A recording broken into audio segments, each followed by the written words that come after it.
What's up, my geeks and freaks? Big Girl Geek here with a brand new recap and review.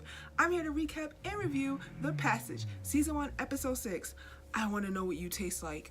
Y'all know what time it is. It's time for 3, 2, 1. Alright, you guys, you know me. I have my notes because I don't want to miss a thing when discussing this episode with you guys. Let me know, as always, in the comments what you thought, and I can't wait to discuss with you.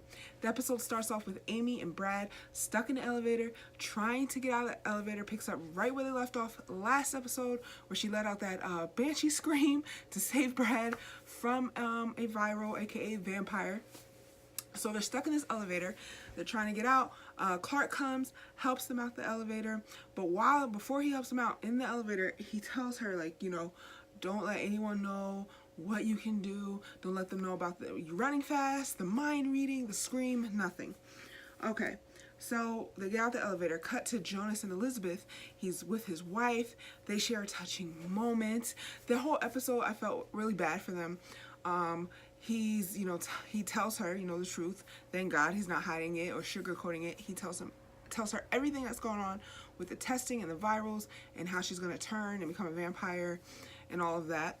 We see Fanning visit Elizabeth and tell her, you know, try to get her on his side, like, oh, this is all good. We're the cure for her humanity. So I'm very interested to see how her story progresses and how that is going to go. We also get another backstory with Nicole and Shauna. They were really bonding, really forming some type of friendship or sisterhood before she was turning. And Nicole, the doctor, you know, was being, you know, she wasn't really truthful. She wasn't telling her what was going to happen. Of course she couldn't, but they were bonding. They both found out that they had both tried to commit suicide at different times in their lives, and they survived that. So I mean, they were really had a connection. And you know, and Shauna, you know, of course, had really no friends. She had her whole issue with her stepdad and her mother, and she really was, I think, looking for a sister or some type of female friendship, and she got screwed over with Nicole. So I don't blame her. So in this episode, she kind of was going after her, you know, felt some type of way, felt betrayed, and now she's saying to her, I want to know what you taste like. She wants her boyfriend, Nicole's boyfriend. She wants to take Project Noah. She wants to take everything that Nicole has. So like I said, Brad and Amy, they had a whole conflict this whole episode. He told her, you know, no, don't tell anybody what you can do, and the minute someone asked her something, she let it out. And I know he wanted to pop her in her mouth. He was like, don't say nothing. She was like, hey, I can read mine. So I know he was mad at her. We also see Brad's wife, Lila. She is taken, we saw her get kidnapped. We didn't know from who, but of course it's the people at Project Noah to bring her to Brad because Clark wanted to get her out of it, kind of. They got attacked by a vampire. The guy that brought her died. She escapes, gets to a cabin in the woods, and that lady was attacked by a vampire and turned. So what we noticed is that, or what we found out, is that Winston, the viral that escaped, he could create vampires. It takes maybe 24 hours or less to turn when they bite them, but when they're injected with their virus, it takes about 48 hours for them to turn. Nicole had this idea that Amy could be more powerful than Fanning, so she thought if she would put their blood against each other, kind of in a battle on a petri dish to see whose blood would win, and it was Fanning's. It was when his blood was winning every time, so that plan was kaput's. And it's so scary how much Fanning knows. He did a mind jump or whatever, entered into Winston's mind, even though he was far away or kind of far away, and told him what was going on and was like, you can't do this, kill Amy. So he sent him after Amy. So it's crazy to me, like, his powers. How does he know so much? Is he just like, his body's stuck downstairs, but is his mind just wandering around Project Noah, just seeing everybody and see what the hell is going on? How do they do that? We see Brad save Lila from a turned vampire, and like I said, we see a lot of conflict between Amy and Brad this episode. She's like, quote unquote, they said rebelling, hitting puberty, but really what it ended up being is she left her book, which was the last thing her mother gave her. She was just missing her mom, you know. She said to Brad, you're not my dad. That hurt me to my soul. But I get where she was coming from, you know. She doesn't know any of these people, and she really just missed her mom. So I got that. We saw her rebelling against him rebelling against Brad as far as, you know, doing the complete opposite of everything he said. She went out to help them find Winston because she could read his mind. She was running faster than all of them, and she ended up getting caught by Winston. They had like a little fight. Brad saved her, saved the day. Lila and Brad had a moment talking about their daughter and what it's like, you know, having Amy in his life. And the whole time I'm like, where's Lacey? What happened to Lacey? I hope Lacey shows up. Brad's trainer from the military. I love that woman. Even though we don't get to see much of her, but she's such a strong presence that even though we didn't get to see much, I'm feeling her. Let's see. They stopped. Of course, they stopped the virus from getting out.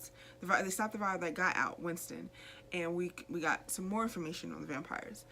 When he died, everyone that he sired died. So when they turn someone, if they die, all of them die simultaneously, which is different than what we've seen on different type of vampire shows. You know, that who you sire really doesn't die along with you. So that I found was to be very interesting. Amy and Brad have their father-daughter moments. They carry the show, and she's like crying. He's like, I'm gonna get your book back. I know I'm not your dad, but I am in your corner, and I know you miss your mama. I wish I could meet your mama because she had such an amazing girl. All of this, and that's I think what she wanted to hear from Brad, because the evil guy with the glasses, I can't remember his name, from last episode, was trying to butter her up and use her, you know, giving her compliments to get her to do what he wanted.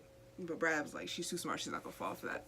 So once Brad and Amy had their makeup, their father-daughter moment, their full house moments, I was so happy. But I'm like, a side note, can Zach Morris match this little girl's acting? Because she's sitting there crying her eyes out, and he's not shedding a tear. And I'm like, come on, man, how you not shedding a tear? This girl's got like snot coming out of her nose and everything. Match her acting, okay? But other than that, yes, I love that moment. That was very sweet. So it appears that everyone at Project Noah has made a turnaround. Jonas, Nicole, Clark, they all want to get Amy far away from Project Noah, and they want to shut it down. So they went to kill all the remaining virals, but that also means that they were hurting Elizabeth and Amy, so they could not kill them. And we ended off the episode with that. But before that, there was a moment where the guy was like, I'm going to take Amy back. Brad, you ride in the other car. But they knocked him out before he can get in the car. And it looks like in next week's episode, he's not back at Project Noah with them. So I wonder what they're going to tell Amy happened to him. She's not going to believe that he abandoned her. There's no possible way. But I'm interested to know what they are going to say to get to hide the fact that they knocked him out. What are they going to tell everyone at Project Noah? So that was my recap of the episode. Now, what did I think? My review. I think the episode was, again, another solid episode. It was not as great as the other previous 5 episodes, even though the action to me was more. We saw way more vampire stuff. We saw like the vampires get shot. We saw them come back up, like getting shot and it phased them. We saw them getting all burnt out from the sun. We saw a lot more vampires. That part I enjoyed. That part was cool. The story a little bit slower, I think. I think this maybe could have been a filler episode. What do you guys think? Let me know in the comments. But again, it was a good episode. I mean, I enjoyed watching it, but I just think it was, I don't even want to say boring, but it wasn't as edge on my seat as the previous 5 episodes. So on a scale, on a graded scale, I would give the episode a solid B. All the other episodes, if you've seen my previous reviews, have been, I think, A's. So this was like a B, B minus. But what did you guys think? I can't wait to see. So please, if you enjoyed this video, if you watched the show, if you're a fan of the passage, comment, because I can't wait to discuss with you. And if you enjoyed this video, please like, comment, share, and of course, please do me a solid and subscribe. That's all I have for you, Passage fans. Until next week, I am out of here. Big Girl Geek out. Peace. Hey, where are you going? You just watched a cool video. Subscribe.